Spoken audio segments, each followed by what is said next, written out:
All right, thank you so much, Regina. My name is John, and I want to welcome each of you to another Marketing Experiments web clinic. We're here live in Florida, and it's the afternoon here, but it may be the morning where you are. If you're logged on, I just want to say thank you for taking the time to choose this clinic. My promise to you is that you're going to get something that you can use, something today that you might be able to use as soon as tomorrow, or today even, depending on your work day. So stay tuned for the full clinic. We're going to have key principles, we're going to have case studies, and best of all, we're going to actually take a look at your pages and give you guys advice on the fly from multiple team members. Before we get started, I'd like to go over a few things. First, we're built on interaction. I love interaction. I love it when you guys ask questions, when you comment. I want to feel like we're in a dialogue. So we've got two things that you can use. First, Twitter, hashtag webclinic. And we've got that here. We've got a team here standing by looking at those. And then we also have the Q&A function in GoToWebinar. So those are two tools that you have to use right now to communicate with me and others in the studio so that we can make this clinic the best possible use of your time. With me, I have two of my friends, two of my associates here in the lab. First is Matthew, and I'll be having him come up shortly. Matthew is the Associate Vice President, Partner Solutions at the MECLABS Institute. Really smart guy. I think you're going to enjoy some of the feedback and value that he's going to bring to the clinic today in a story that we both actually experienced, a case study towards the end. And then finally, I've got Ben, our data sciences master extraordinaire. Ben is awesome. He's not just awesome at data, but he's a really good communicator. I really enjoy listening to him. He's going to be there helping us to look at your pages and giving you not just an optimization perspective, but the perspective of somebody that has taken the time to really get to know customers before interacting with them. So really pleased. Matthew, if you could come join me real quick. We're going to get into our first case study, and I want to let Matthew kind of take a chance to walk you through the case study, give you a sense of what's going on, and then we'll go ahead and start asking questions. So Matthew, welcome aboard and take it away. Thanks very much, John. I appreciate that. Thank you for having me. I want to start by introducing an experiment to start off with a case study. This is Test Protocol 1548. It comes from our library. This was one of our research partners with a large national bank, really interested in driving signups to a new checking account. Now, to give some context for the experiment, just some background in terms of where traffic was coming into this. Coming in through either the homepage directly or through a bookmark to the URL and clicking a very specific link on the page. You see that link right there in the middle. It's right next to the checking messaging there. It says open in minutes, and that's a deep link that drives into either the control or the treatment. So let's get in and let's take a look at the control. That page or that link drove directly to a 4-question selector tool. You can see those 4 questions highlighted here, and based on the answers to those questions that you would select, you were driven to a page that had 2 options. One was a recommended best choice option, definitely the option that the partner was looking to engage the most potential customers with, but also a secondary option in a tabbed format. You'll also notice that there were a couple of other options at the bottom of the page. So you see that there's the ability to change your answers or just browse all options for checking accounts. So this is great, right, Matthew? So we've got a bank. They, and you think about the banking world too. These are people that really they're trying to bring back, I guess, the word customer service. They're trying to kind of bring that back. And so when I look at pages like this, initially I'm thinking, hey, they're actually just trying to really help the customer out. They're trying to give them a suggested package, a second choice, but with all good intentions being there, I want to ask you, the audience, how do you feel about this particular process? How would you make it better? What are some of the questions that you would ask? What are some of the things that you would recommend? Just as a place to start, let's see where you're at. I'm watching the Q&A function, and so far, there we go, less text from Hannah, very good. I'm waiting for your responses. I'm watching them come in. All right, destroy the whole thing, says Stephen. Welcome back, Stephen. Glad to have you. Larger call to action, says Jan. Excellent. I'm watching to see your comments. What other suggestions? Less questions again from Karen, right? Ask a question. Why are you setting the account up? That's Brian. Let's get a couple more. What would you do differently? Would you even change it at all? Do you think that they're handling the situation with the customer right? Okay, give value to the call to action, says John. Too many bullets, says Jan. Excellent. Well, these are a lot of different things, okay? A lot of different suggestions. Stephen's even like headline, a warmer, more personal image like a smiling customer. That's from Malcolm. So a lot of different changes, a lot of different things. My question is this what the team did? I mean, how does this match up to what the team did? What did they actually decide to test? And what happened with it?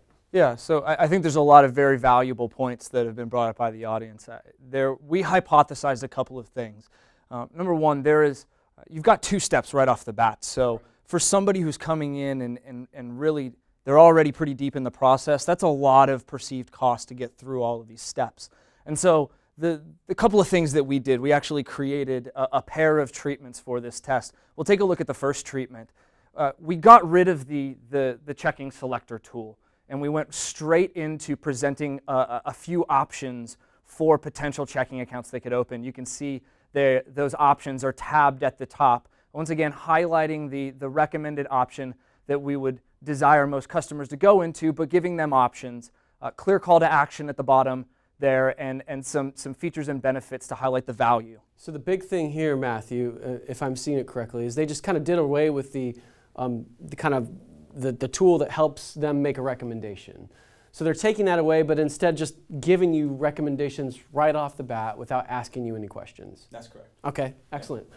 What else? So second treatment was actually taking this a step further, doing away with all of the other potential options and really driving to a singular product that has the most value to what we believe to be the types of customers that are arriving at this. Spending the majority of the time really on the value and the features and the benefits of that specific product, and not one, but two calls to action. So two CTAs focused on Open Now. I saw that was one of the key pieces of feedback from the audience, and that's absolutely something we tested. Excellent. So you guys in the audience, I mean, clearly you're not far from what the team was thinking. My question is which one did better? So let's take a look side by side by side. Do you guys want to vote? I mean, let's have some fun, right? Audience, tell me, are you a control fan? Probably not. Treatment 1 or treatment 2? Let's see it. Don's treatment 1. We're seeing a lot of 1s. We're seeing some 2s, okay? Right? We're seeing some 2s. Keep going. Very good. Matthew, based on what you can see from the audience, it's pretty even split. Yeah. Pretty even split? I'd say so. Okay, one thing from the audience. Why treatment 1? Why treatment 1 over treatment 2? Let me get somebody to fight for it real quick. Cleaner, okay? Choice. Simpler, less text. Easier to read, less text. I mean, somebody's like, I mean treatment 1, okay. Less busy, less text, self-selection. Okay, great. Now, somebody fight for treatment 2. Give me a reason why you're supporting that. I'm watching your feedback, isn't it? We've got this separate monitor here where we watch. Very focused call to action above the fold. Less thinking, says Kevin. Very scannable, says Brian. Red call to action. So everything on one page, more modern. Okay. What else? Anything else? Banner blindness? Somebody's questioning, right? Okay, so some people are like more choice, some people are like less choice, so there's a little bit of debate. Well, let's see what actually happened. Let's take a look at the results. Interesting. So we have a 58% relative difference for treatment 1 and a 65% relative difference in treatment 2. But could we easily say that treatment 1 and treatment 2, there's a difference in performance there? I don't think so, at least not statistically, right? So treatment 1 and treatment 2 are actually performing similarly, right? Kind of on the same plane, right? And Ben can talk a little bit more about that if necessary. So that raises a couple of questions that I have. Go ahead and hit us the next slide, Matthew. If they both performed in the same area, but yet there were some key things that are different, go back a click here. What did both treatments have in common? I'd like you guys, again, I'm watching your Q&A. What do you guys think both treatments had in common? Let me see your responses. Okay? I'm watching for them. Single step, okay, we're seeing a lot of single step, removed a step, right? Customer didn't have to take action except for call to action, okay? Titles, buttons were on, okay, titles, so that was the open your checking account in minutes. So you're referring to the headline, very good. Okay, didn't make the customer fill out any form fields, right? Excellent. So here's my question. Okay, you guys see the common denominator. So how in the world did they actually, was the team able to come up with these specific things to test? What was it that led them to choose less, just less steps, right? Now, here's the thing. Now, if you've ever been to our clinics, you've seen that, friction is a dangerous thing. But what I've discovered with friction is it's not necessarily friction that's the enemy, it's unnecessary length or difficulty. So there could, if you take a look at the treatment 2, there's a ton of text, right, compared to treatment 1 in the immediate view, right? So how is it that they were able to choose? How is it that they were able to determine exactly what to choose and why was it that they came across these common denominators in both? So those are the questions that I want to talk about today. Matthew, thank you so much. I'm going to bring you back up in just a few minutes. So guys, this is what I want to talk about. The answer to that question, I believe, can be found with this heuristic. Is anybody here not familiar with the conversion heuristic that we have here at MECLABS? Let me see the screen. Just say no, not familiar. Is there anybody here that's not familiar? Okay, Heather, thank you. Okay, so there are some people here that are not familiar. Let me give you a little bit of insight. Imagine if you had years of tests that you've done online or on pages or in different aspects and areas of the customer process and experience. And that you could look across all of those experiments and just like what you did, find the common things that make a difference when it comes to human behavior or human response in given situations.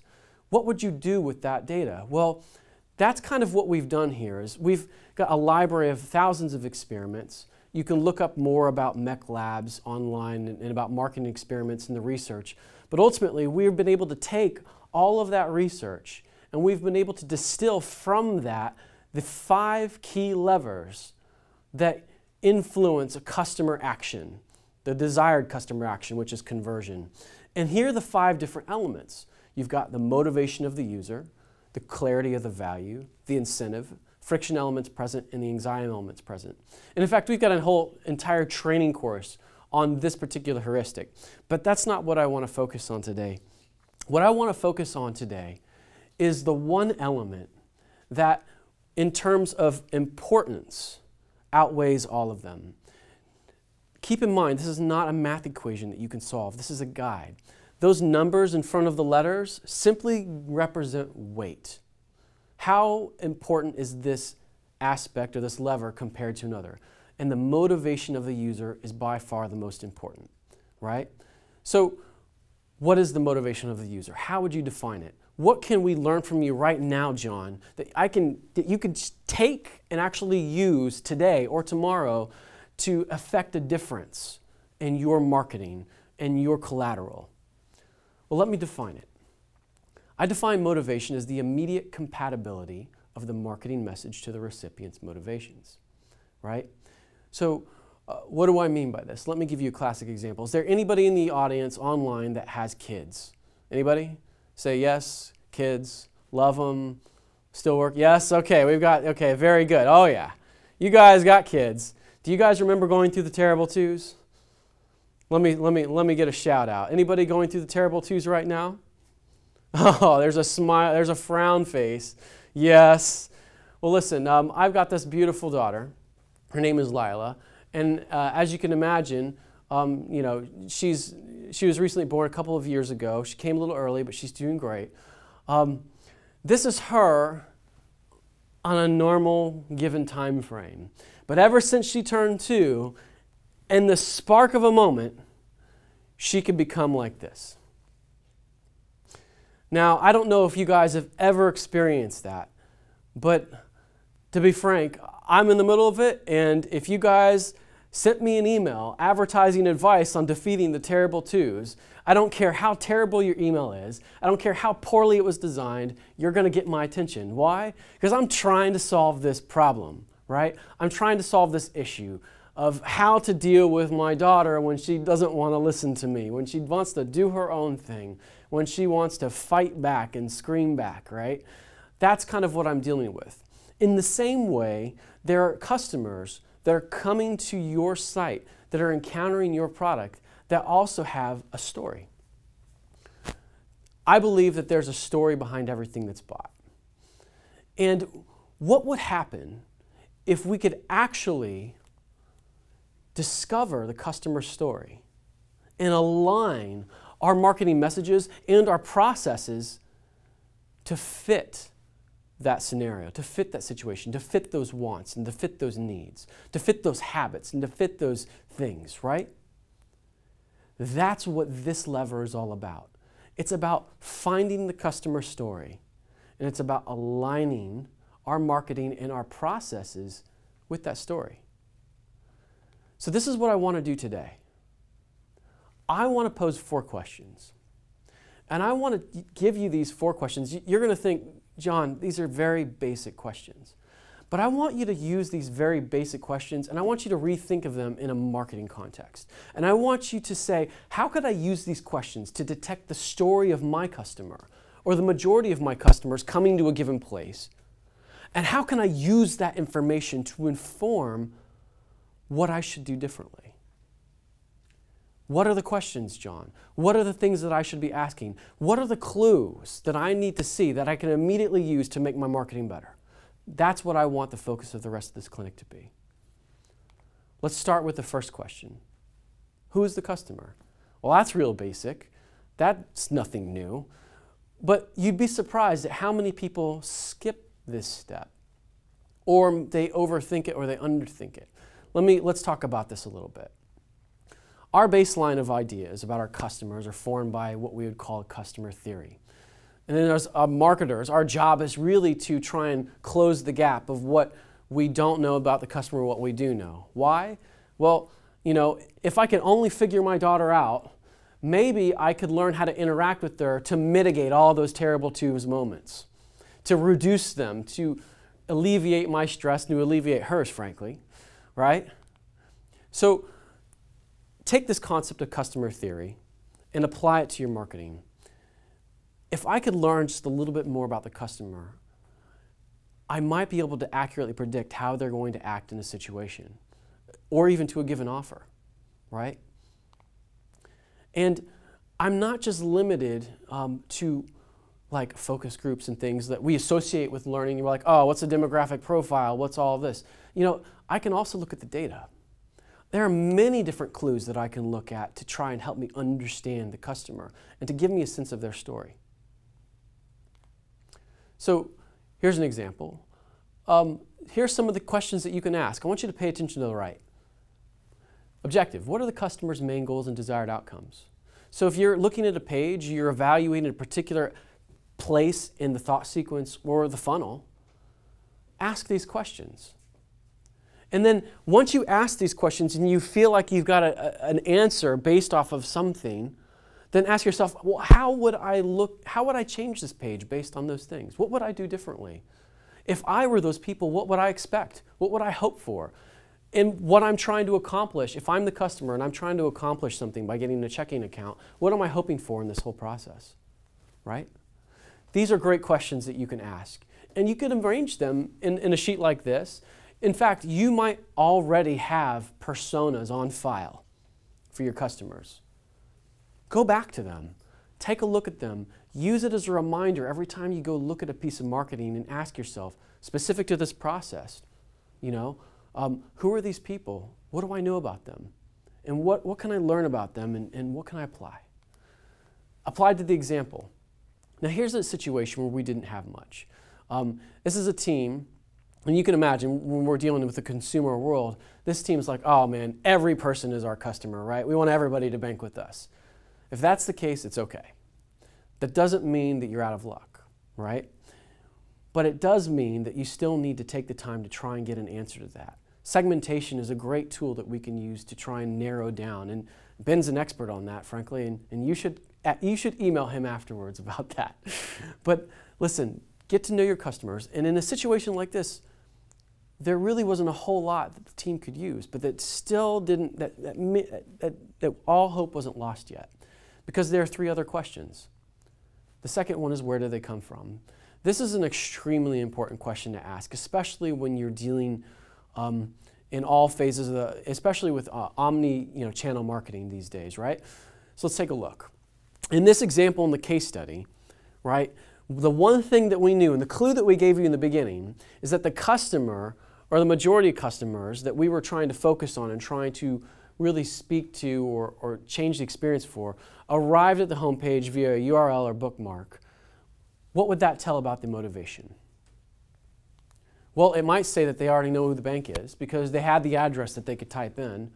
Maybe they already have a relationship with the bank. Maybe somebody recommended them, right? Or perhaps they know what they're looking for and don't need much. Prior knowledge indicates something. It indicates some kind of relationship.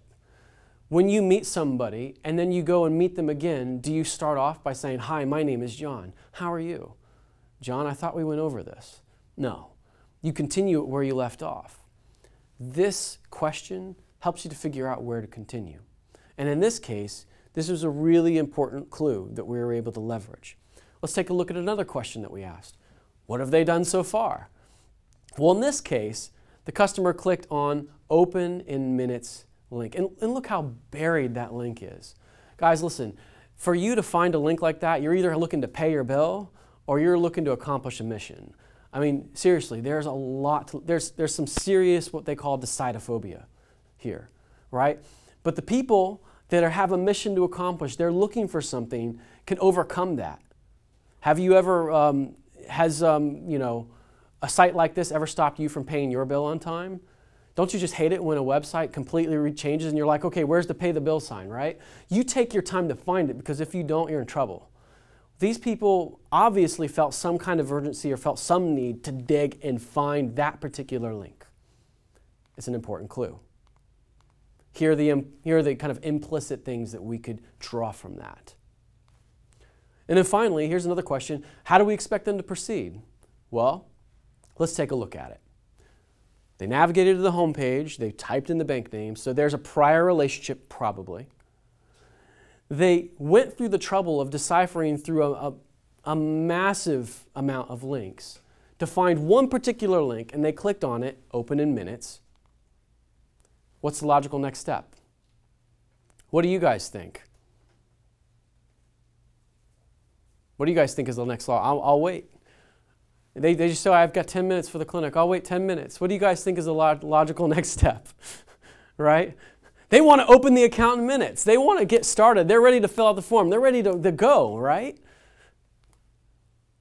There you go. Very good. It's that simple. So when the analysts in the team looked at the scenario, they weren't thinking friction, guys. They were thinking, how can I meet this need? And friction happened to be the tool that they used. Reducing friction, that is. Does that make sense? So the key here is not necessarily, oh, I got to do these principles. The key here is I got to learn about my customer. Because when I learn about what it is they expect, what they're trying to achieve, then I can actually apply the proper principles. So is there any surprise that when we took a page away, and even on the one on the far right, we reduced the number of choices? Right? But that didn't really seem to make a difference. But the fact that we took some of that friction away because they're ready to open it in minutes. Look at the headline even. Take a look at the headline. Open in minutes on both of them. It's matching their motivation, what it is that they're seeking to do. Which kind of brings me to a point. The marketer must listen completely. We listen in order to hear. Hearing with our ears and our eyes enables us to discern the ontology, the nature, kind of the being of the customer. And that enables us to understand who the customer is, allowing us to predict what they will do. And listen, guys, I mean, that's what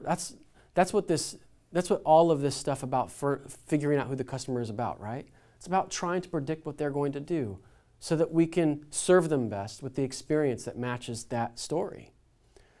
You know, and I've got a great example to tell that. Matthew, why don't you come up here real quick? Matthew, this is a great example, and actually Matthew, how in the world did this come up? I mean, I just had to, they actually had a different case study in here, but I put this in here because it just reminded me. Matthew, tell me a little bit about this story. So we had a small business owner that contacted us, was interested in engaging in some research with us. Right. Had a very interesting business model and really did a lot of multi-channel campaigns, a lot of work in direct mail, right. And realized he wasn't getting the type of throughput when connecting an offline channel to an online channel. Requires a lot of effort on the customer. Right. Requires a lot of, what we consider what we've talked about, a lot of motivation in order to be able to make that transition. So this is a guy that's struggling. He's obviously, he's not dumb. He knows the power of offline as well as online. He's trying to make them work together. And he's like, listen, guy, I need to do some research. I'm stuck. And so he called us. I remember Matthew, we got on the call. His name was Arkady. He was a student of ours. He actually was watching some of these clinics and reading some of the blogs on an article. And you know, he really wanted to try and figure this out. And this is what he showed us, right? And I remember one of the first things that we did, Matthew, one of the things that we always do when it comes to trying to evaluate if doing research together is the best, is we try to determine, you know, is it a win-win in both sides? And so we started asking him, okay, what is the funnel dropout rate? You know, how many people are showing up the site? We started asking questions about his data. Why? I don't want to invite somebody to do research if it's not going to be working out for them, if it's not going to pay dividends for them, right? So we kind of go and ask all these questions. And what was really interesting was we got to the homepage, which that's what this is, and we saw something. We noticed that the number of visitors that are coming directly to the homepage was significantly higher than all the other channels, abnormally. And at that point, we were like, well, what's going on, right? And so Matthew, what did he end up saying? I mean, what did he end up showing us just shortly thereafter? So what he showed us was all of the work that he's doing in his offline campaigns, and most notably in direct mail and frankly, flyer pieces throughout the community. Right. So let's take a look. There's the flyer piece right there. He sent it to us. And I remember we were out of time in the call, and we're like, okay, listen, Arkady, we're going to look at this stuff. Let's schedule a call next week and let's get started. But as you can see, I think Arkady got smart. You know, I remember Matthew and I met afterwards and we started asking these questions, right? Who's the customer? Well, we've got Canadian consumers likely to own or lease out homes. They need to replace a window, or they're getting ready to. Where'd they come from? Direct mail ad. I mean, it's right there. What have they done? Well, they followed up on the ad likely and are trying to investigate. And what is it, how do we expect them to proceed? Well, let's look at the ad again, guys. Audience, what do you think people are looking for after seeing this ad? What do you guys think they're looking for? What is the customer looking for? I'm watching. Read the ad. Okay, the price, the offer, okay. A relevant landing page, good. Free upgrades, yes. Okay. Free upgrades, there's a deal, okay? They're looking for the deal. Arkady got smart. We showed up next week to the call and he said, John, guess what? I was like, what? He showed me this page. He used a simple A/B testing tool and all he did was change his headline and his subheadline. And you want to know what the results were? 104% increase. He gave me the data, I looked at it myself, and it wasn't just in calls, but it was also in form submissions down the line. Listen, this was a reader who was just trying to figure out his customers, and all he needed was a couple of questions. And, well, needless to say, he didn't need to do any research with us. He got the tools that he needed, and just in that point, to carry on his own. And Matthew, anything else you want to add to that? I remember it was kind of a shock, right? I mean, it was about matching motivation, identifying why somebody would take the step of inquiring, taking that extra effort to inquire from an offline piece to an online piece, and matching the motivation and putting that right there in front of the customer so that they can see that and they know exactly what it is that they want. It's reinforced right off the bat, really matches what they're looking for, much higher likelihood of conversion. Right. I mean, it's well said, Matthew. I mean, so there you have it. We're about running out of time. We want to take a look at your pages. But listen, guys, if there's anything that you learn out of the conversion heuristic, I want you to learn about motivation. There's a story behind everything that's bought. Take the time to try and learn that story. You can even organize your data according to those questions. We covered that in another one of our courses. And you know, just take the time, get to know the customer, and then try to apply it. Now I'd like to go to some live op, right? Let's take a look at your pages. I'm going to bring up Ben. And so we've got Ben and Matthew here. I don't know how much time we have, guys, just a minute or two? Okay. So let's take a look at a couple of your pages real quick. If you guys are interested in that course with the heuristic, here's a discount. I'm going to move quickly. Just let us know if you need us to send it to you in the Q&A. We'll copy and paste it for you. But let's go into some live optimization. Here we've got, let's see, jacuzzi. This is 25 pages of facts and photos free. So this is a kind of good jacuzzi brand hot tub site. And they're trying to gather leads in exchange for a promotional brochure. So this is kind of a lead generation, it looks like. Guys, audience, let me hear it from you. What are some of the things that you might do, real quick? And Ben and Matthew, I want you to take a look what your top 3 things, or even questions that you might ask while the audience is doing this.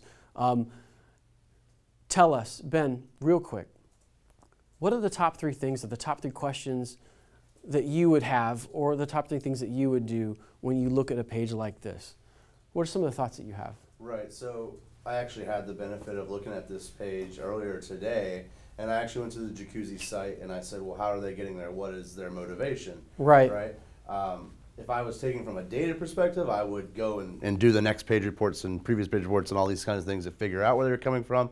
Right. Turned out there was actually a tab on the homepage that said, you know, get facts and stuff about jacuzzi, and people were clicking that, and you get here. Right. So knowing that they've already shown motivation to get it, but you haven't highlighted the process, or you haven't explained why that you're asking me for this personal information for something I'm getting for free, would be the first place I would start with this. Right. So 25 pages of facts and photos. And that's probably the only legible thing, other than the headers and some of the bullets, that I could read. So it's almost like they're showing some interest, it sounds like, but they're jumping the gun, like in terms of asking for the information. Yeah, and in the cognitive process of the user, they've already been sold on the jacuzzi brand, or they wouldn't be requesting to get the pricing for the specific models. Right. So you don't need to sell them anymore on this page. You just need to clearly tell them the process and why you need the information you need in order to get them this brochure.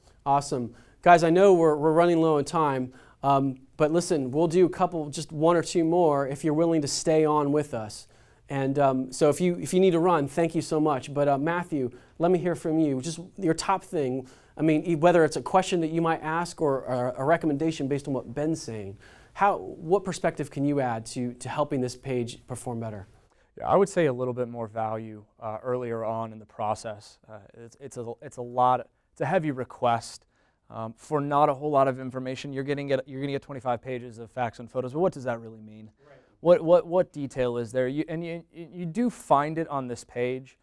It's a little bit buried with a lot of visuals about the actual brochure. I think people are less interested in a brochure as they are what the brochure contains. Yes, yes. So maybe they want the pricing comparison. Maybe they want a feature comparison that they can only get effectively through a brochure. Like, that would be a good reason, but we're not seeing that. Excellent, very good. Audience, I'm seeing that, call to action is underweighted. You guys should change headline to see how easy it is and to own and enjoy. Again, these are all kind of, that one in particular relates to kind of what it is that you're saying. It's not the fact that you're going to get a brochure. It's you're going to get something in there that you want in order to make a decision or to inform your decision. Very good. Guys, if you want to hang on with us, we'll do one more with you. If you have to go, feel free. I just want to give you the opportunity to see kind of the research in action. Let's go to another.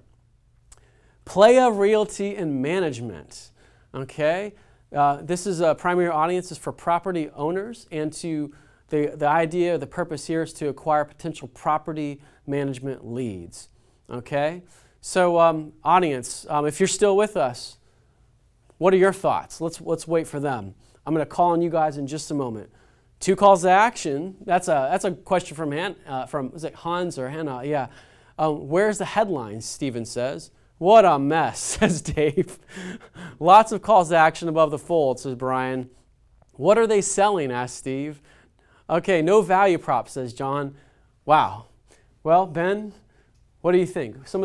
How can we help these guys? What are some of the questions that they should answer, or what are some of the things that they should look into? Yeah, I mean, somebody brought up calls to action. I'd also like to point out the 3 equally weighted banners there in orange. Right. This site almost has multiple personality disorders. You're asking for sales, you're asking me to rent something, and you're also asking for me to be able to rent your property that you already own. So it can be confusing. I would definitely look at what type of people are coming to the website, what medium and source they're coming from, right. in order to get that. If your goal is to do the management leads, then let's focus on that. I would imagine here that a lot of people are coming to actually rent places, because you can rent from this site too. So figure out what they're coming for and then match that. Excellent. Matthew, just your top thought? Absolutely. I really want to resonate Ben's point. Understanding, I would say, traffic sources, understanding how they're getting here, really answering some of those questions, starting to filter through what their motivation is. I mean, frankly, if you have a high enough motivated customer, they're going to put up with a lot of the friction and a lot of the really unsupervised thinking they're going to have to go through to get to what they want. I think generally there's a lot of things you can change, from adding clarity in your value proposition to reducing some of the friction, streamlining the eye path. But it's really going to be dependent on motivation levels, where they're coming from, who they are, and what they're trying to do. It's almost like you have to make a choice. And then sometimes, you got to look at the data to help you make that choice as to what you focus on. And I'd like to highlight Matt's point here. So far you're asking me for all the information about myself, when really, I'm the one that's going to benefit you, because you're going to make money off of renting my property. So that perceived cost is extremely high right off the bat without that perceived value. So it's a great point, Matt. So what Ben just did is he took a knowledge about the customer, who the customer is, and then found kind of a specific anxiety or kind of a situational thing that you're only going to find with this customer, and then applied it to your page. That is what we're talking about when we talk about matching motivation. It's not just necessarily looking to see where they're coming from. Sometimes it's identifying an anxiety or something that's there with a particular customer type, inherent, and then matching the page to address that. We have a case study that talks about voice over IP, telephones. There's inherent anxieties to switching from a regular telephone to that need to be addressed. But I would only get that if I knew the kind of person that I'm dealing with. For others, there might not be there. So, very good. Well, listen, guys. I don't want to keep you on too much longer. I really appreciate your patience and taking the time to look at all the live ups with us. Just as a quick preview for the final clinic, we've got a page design of a version that uses a 2-column grid with images and text on both sides. And typefaces, you can see the focus here. And the difference that we're going to be talking about, the 1-column page, body copy, form is placed directly in the eye path. What is the difference? What's really at stake here? What can we learn? That's what we're going to talk about next time on our clinic. Thank you so much, guys. Thank you for your time. We hope you found this valuable, and we look forward to seeing you on the next clinic. And ask us any questions if you have any.